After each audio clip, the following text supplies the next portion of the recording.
Saudaraku, sang juara bertahan Jakarta Lavani Alubang Elektrik masih menjadi mimpi buruk bagi Jakarta Bayangkara Presisi pada Proliga 2024. Pada laga di hari kedua Final Four Series Surabaya yang berlangsung di Gor Bung Tomo, Lavani berhasil melaju mulus dan menutup pertandingan dengan skor set 3-0 pada Jumat 5 Juli 2024. Di situasi angka 5-5, Jakarta Bayangkara Presisi tampak lebih percaya diri dan mengimbangi kedudukan Lavani di set ketiga. Satu jump serve dilepaskan oleh Randy Tamamilang berhasil diresif dengan baik oleh Lavani. Kembali satu es dari Boy Arnas berhasil menambah keunggulan untuk Lavani di set ketiga dengan angka 7-6. Sejauh ini, laga antara Jakarta Lavani Alumang Elektrik dan Jakarta Bayangkara Presisi di sepanjang set ketiga belum ada rally yang begitu panjang terjadi. Mudah saja bagi Lavani mencetak poin beruntun di tengah kepercayaan diri yang semakin menjadi dari Bayangkara Presisi. Namun kali ini situasi berbalik. Poin beruntun didapatkan oleh Bayangkara Presisi dengan angka 11-8 untuk keunggulan Jakarta Bayangkara Presisi. Di situasi tertinggal 11-9 untuk keunggulan Bayangkara Presisi, kesalahan dari Lavani pun terlihat.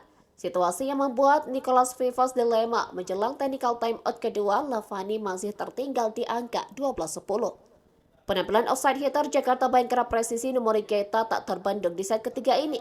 Berkali-kali poin beruntun berhasil diciptakan dan menambah keunggulan bagi Bayangkara Presisi dan menimbun keunggulan yang sebelumnya didapatkan oleh Lavani di dua set sebelumnya. Cover spike dari Lavani berhasil menghentikan poin beruntun dari Bayangkara Presisi menuju pertengahan set ketiga.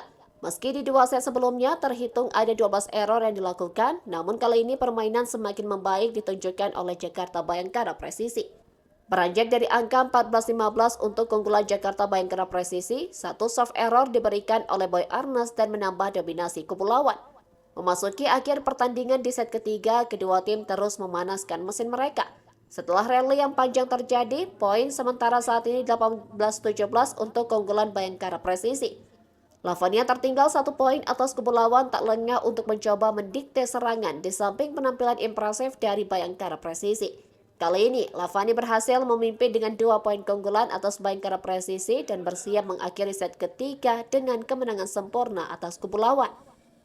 Sebuah monster blok dari Reynan Boyati menambah keunggulan Lavani di penghujung set ketiga di angka 22-18 untuk keunggulan Lavani. Satu kesalahan mahal, yaitu soft error, kembali diberikan oleh Bayangkara Presisi menambah keunggulan kubu lawan. Dan akhirnya Lavani berhasil menutup pertandingan di set ketiga atas Jakarta Bayangkara Presisi dengan poin 25-20. Dengan begitu Lavani berhasil memenangkan laga pekan pertama babak Final Four Proliga 2024 dengan skor set 3-0 atas Jakarta Bayangkara Presisi.